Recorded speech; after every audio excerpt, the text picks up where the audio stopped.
Монгол ардын үлгэр тэнэг чон. Эртээ урдын цагт өлөнхөх чон замаар орон занхиг шогшож байв.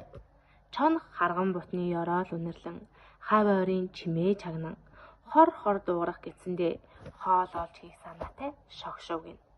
Гэтэл ховдог чоны заман дээр хонин зайд хэвтэж байна гин. Үлсэглэн чон хил амаа долоож за шүү дээ. Хонон үнжин хоосон явсан юм. Одоо чамайг идэндээ гэд амаа томоос том ангайхад хонин зайц. Чонгой та намайг битгий идээч. Тэгээд ч намайг идээ чадахгүй шүү дээ. Харин энэ үгэнд шавар зоогцсон шаргадаг байна лээ. Түүнийг идвэл өдрийн чинь бол хоногийн чинь хоол болно шүү дээ гэж хэлжээ. Чон нэрэж тийм юм уу да гэж бодоод үнэн бол чамайг эзнээс дааган дээр. Харин хэрв худлаа хэлсэн бол эргэж ирээд чамайг би бүтнээр нь залгий шүү гэж ууртайгаар хэлээд цааш явжээ. Гэтэл үнхээр шавар зоогцсон шаргадаг байж гин.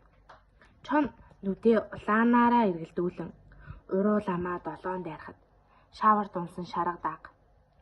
Чонгой та намайг идэх гэж байгаа бол шавар намгаас минь татаж гаргаад идээч гэжээ. Чон ч яах ихийн зургийг шавар намгнаас нь татан гаргаад хазах гэтэл өнөөх даг. Чонгой та миний биед наалсан шавар намгийг арилгаж байж идэхгүй бол аман дотор чинь ил шороо зажлагдаад амттай мах идсэн юроос болохгүй шүү дээ гэжээ.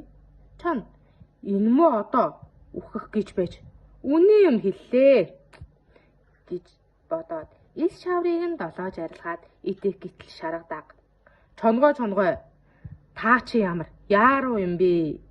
Өнөөдөр намайг идээ цаадсан ч маргааш та дахиад л үлснэ. Харин миний баруун хойд хөлний сарн туурайн дунд алтан үсгээр бичсэн нэг нууц үг бий. Алтан үсэгтэй тэр бичиг амьдад минь тодрон харагдагч өгсөн хойно бол алга болчихно. Түүнийг унших юм бол та хизээж үлсэхгүй гэжээ. Яарсан чон шаргадаагны баруун хойно гарч тэр бичгээ хурдан надад үзүүлээд аль гэд тонгойтол шавар шавхаанаасаа салсан шалмаг хөдөлгөөнтэй шаргадаг баруун хойд хөлийнхөө хатан туурайгаар чонын орсон хоншоорыг сэт өшөглөөд ийхүү хэлжээ. Ховдог чоны хоолтой болгодог хос бичих чинь энэ дээ гэж хэлээд давхиад явчихж гин. Ухаан нь баларсан өлөн харчна. Аяа замаар явсан. Зантхар толгой. Зайцсанд хуурцсан мангуу толгой.